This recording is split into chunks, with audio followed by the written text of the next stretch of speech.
La trahison et la ruse des Espagnols ont eu raison de la naïveté et de la trop grande confiance en lui de l'empereur Inca. Plus tard, Gaspard de Marquina, présent lors de la bataille de Caramarca, préférera invoquer une assistance divine pour légitimer les actes commis ce jour-là par les conquistadors, plutôt que de raconter la terrible cruauté dont ils ont fait preuve. Nous avons saisi ce seigneur, Atahualpa, grâce à un miracle de Dieu. Nos forces n'étaient pas suffisantes pour le capturer ou pour faire ce que nous avons accompli. Mais Dieu a miraculeusement souhaité nous accorder la victoire contre Atahualpa et son armée. Pourtant, si la bataille de Caramarca est un événement clé de la conquête du pays par les colonisateurs espagnols, elle est encore très loin de signer la fin de l'Empire Inca. Ce jour-là, à Caramarca, la conquête du Pérou n'en est qu'à ses débuts. Les conquistadors sont encore loin d'avoir défait les Incas. Atahualpa est emprisonné, certes, mais son armée contrôle toujours la capitale Cusco et sa région. Et il n'a aucune intention de se soumettre aux Espagnols. En échange de sa liberté, l'empereur Inca propose à Pizarro de lui livrer une rançon faramineuse. Il a compris que les Espagnols étaient attirés par cet or qui n'a aucune valeur marchande pour les Incas. Alors il propose de remplir d'or l'immense salle où il est enfermé, à hauteur de son bras levé en l'air. Pizarro est séduit par la perspective d'un tel trésor. Pendant plus de 6 mois, des tonnes d'objets incas en or sont acheminées depuis les grandes villes de l'Empire.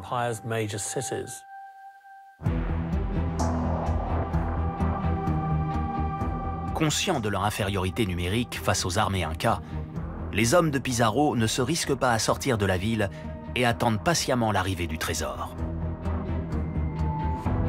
Les objets reçus comme rançon pour la libération d'Atahualpa sont fondus les uns après les autres. Au total, plus de 6 tonnes d'or sont récupérées par les hommes de Pizarro. Aujourd'hui, cela représenterait plus de 350 millions d'euros. Et en plus de cela, ils ont aussi fondu plusieurs dizaines de milliers de pièces d'argent. C'est un trésor incroyable, certainement le plus grand que les Espagnols n'aient jamais acquis en Amérique. Les conquistadors en ont livré 20% au roi d'Espagne, comme stipulé dans leur contrat, et ils se sont partagés le reste.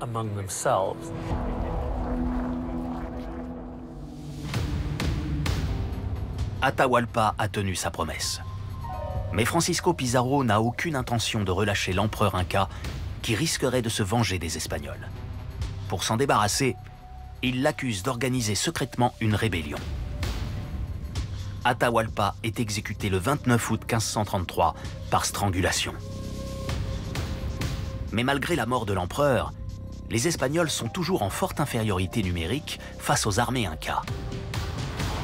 C'est là que Francisco Pizarro va à nouveau faire preuve de stratégie. Il va profiter des divisions apparues lors de la guerre civile entre Atahualpa et son frère Huáscar pour nouer des alliances avec certains Incas. On a longtemps cru que les Espagnols avaient résisté seuls, malgré leur infériorité numérique. Mais ces dernières années, des historiens ont retrouvé des témoignages qui prouvent que les conquistadors avaient en fait de nombreux alliés locaux sans qu'ils n'auraient jamais survécu au siège. Que ce soit par rancœur envers Atahualpa, par peur des conquistadors, ou bien pour protéger leurs intérêts personnels et bénéficier des armes européennes, certains Incas et sujets Incas ont préféré s'allier aux conquistadors. Même avant la prise de Caramarca, certains chroniqueurs font des allusions à des alliances. On ne sait pas combien d'hommes cela a pu représenter, mais il y aurait même eu des non-européens aux côtés des conquistadors lorsqu'ils sont entrés dans Caramarca. Francisco Pizarro décide de s'allier à un autre fils de Huayna Capac qui avait soutenu Huáscar face à son demi-frère Atahualpa. Son nom, Manco Inca.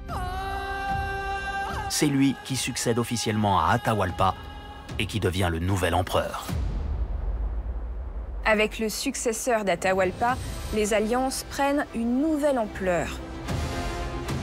Pizarro propose de l'aider à renverser l'armée qui règne sur la région de Cusco et qui ne reconnaît pas la souveraineté du nouvel empereur inca.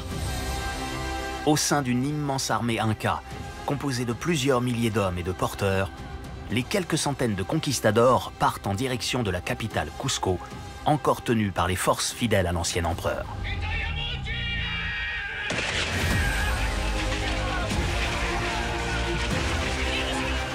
Au fur et à mesure de leur progression au cœur du territoire, ils font face à des poches de résistance féroces qu'ils parviennent à vaincre les unes après les autres.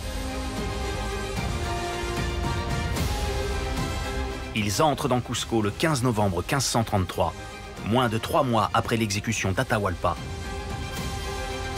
aux côtés du nouvel empereur Manco Inca. Les conquistadors arrivent à Cusco en tant qu'alliés des Incas. Les Espagnols se sont servis de cette alliance pour gagner du pouvoir. Manco Inca préserve sa souveraineté dans les Andes, mais il devient un vassal du roi d'Espagne. Des alliances se font par mariage, ce qui assure à chacun une certaine protection. Même Pizarro épouse une princesse inca.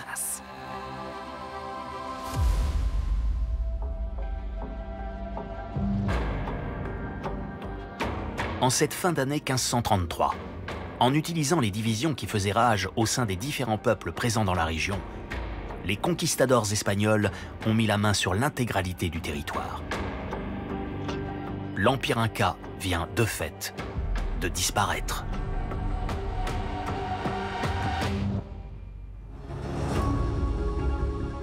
L'importance jouée par les alliances entre les Espagnols et certains Incas a fait l'objet de nombreuses théories et controverses.